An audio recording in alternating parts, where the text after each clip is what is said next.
আজকে শুক্রবার, আমার কাছে কোনো এখন অ্যাপয়েন্টমেন্ট নাই, যে কারণে একটু বাজারে আসলাম বাজার করার জন্য।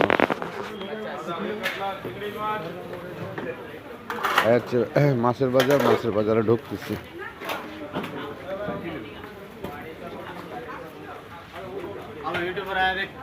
নেই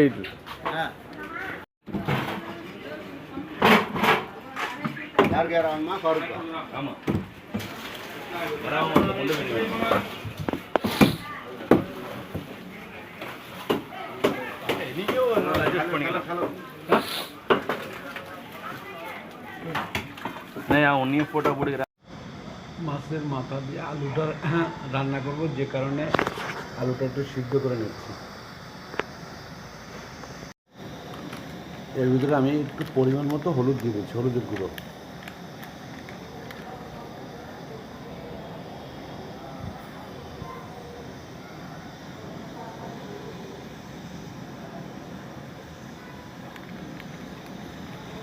এই হলুদের গুঁড়োটা দিয়ে দিলাম। এবার আমি পরিমাণ মতো লবণ দিয়ে দিলাম। মাছের মাথাটা ভাজে নিচ্ছি মুড়িঘণ্টা দেওয়ার জন্য, সুন্দর করে লাল লাল করে। এবার আমার মাছের মাথা লাল লাল করে ভাজা হয়ে গেছে, দেখুন কত সুন্দর ভাজা হয়েছে, পুরো লাল লাল করে ভাজা হয়েছে। এখন এটা নামাতে হবে। এবার এবার আগুনটা একটু বাড়ায় নিলাম, আগুনটা লেবাইছিলাম, একটু বাড়ায় নিলাম। জিরেগুলো একটু লাল লাল হয়ে গেলে তখন ওর ভিতরে পেস্ট করা মশলাগুলো সব ওর ভিতরে দিয়ে দেবো। জিরেগুলো লাল লাল হয়ে গেছে, ওর ভিতরে আমি পেস্ট করা মশলাগুলো ওর ভিতরে দিয়ে দিলাম। এই আদার গুঁড়োটা ওর ভিতরে দিয়ে দিলাম। আদার গুঁড়ো না, কি আদাটা সুন্দর করে, যেহেতু পাটা পোতো নাই সেই জন্য নেওয়া হচ্ছে।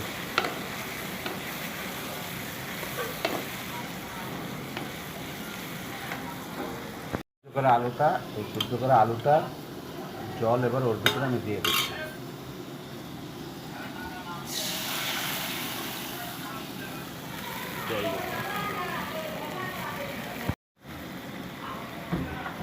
সিদ্ধ করা আলুটা আমি এখন কষানো মশলার ভিতরে দিয়ে দিচ্ছি।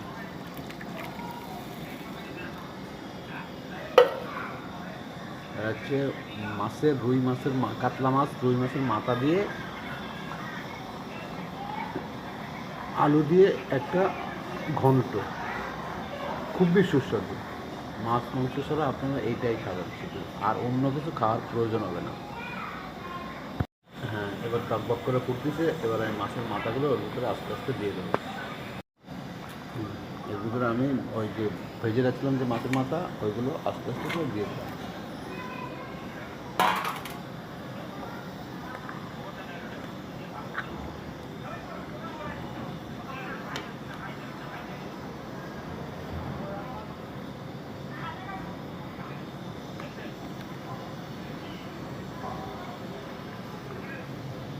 আর আলুগুলো আপনারা আস্তে আস্তে করে নাড়ায় নাড়ায় ভেঙে দেবেন। আলুগুলো পুরোপুরি আস্ত থাকলে খাইতে সুস্বাদু হবে না। সুস্বাদু হওয়ার জন্য আপনার এই মাথাগুলো আস্তে আস্তে ভেঙে দেওয়া লাগে। পুরো মাথাগুলো সব ভেঙে দিতে হবে, যাতে ঝোলের সাথে মিশে যায়। আলুগুলো ভেঙে দিতে হবে। দেখুন, এই মাথাগুলো আমি এর ভিতরে ভেঙে নিচ্ছি। ঠিক আছে, আপনারা এরকম একটা ভেঙে নেবেন। টকবক করে ফুটতেছে এবং আমার এই যে পেস্ট করা যে গরম মশলাটা, ওইটা দিয়ে আমি 2 মিনিট জ্বালায় তারপরে ওটা নামায় ফেলাবো।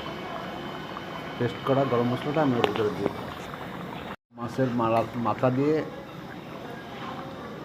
আলু দিয়ে আমার সেই মুড়িঘণ্টার মতো একটা ঘ্যাট হয়ে গেল। এটা হচ্ছে আমাদের বাংলাদেশের বরিশালের একটা ঐতিহ্যবাহী খাবার।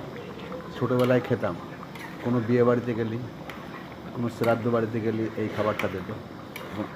সবাই বলতো যে 2 খাই দাও, 3 খাই দাও, এক আলু দিয়ে খেয়ে হতো। সেই আলুর ঘ্যাটটা আজকে আমি এখানে রান্না করলাম। কত সুন্দর আলুর ঘ্যাট দেখেন।